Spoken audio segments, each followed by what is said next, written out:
ำตาหลั่งมาเพื่อรวมหัวใจ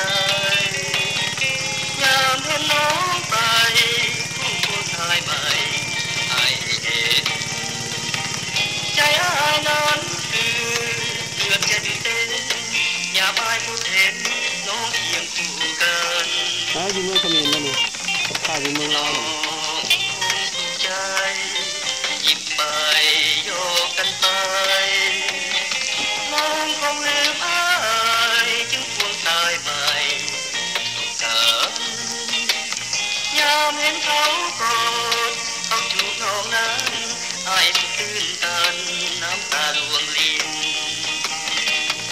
ก็เพราะอ้ายรักน้องสุดหัวใจหักเนื้อสิ่งใดอยู่ในฟ้าดิน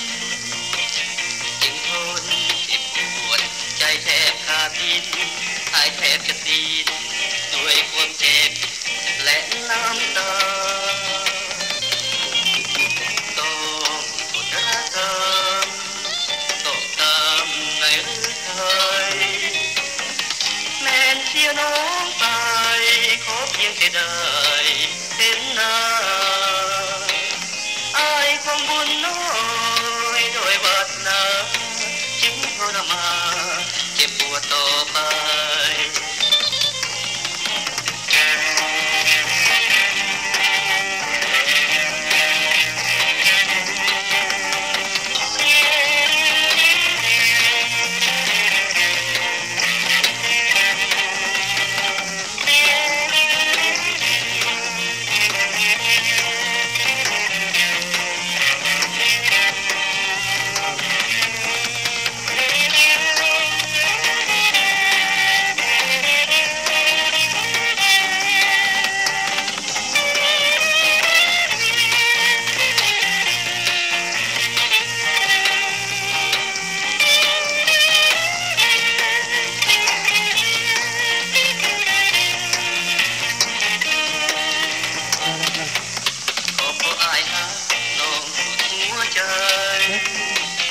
หักเนื้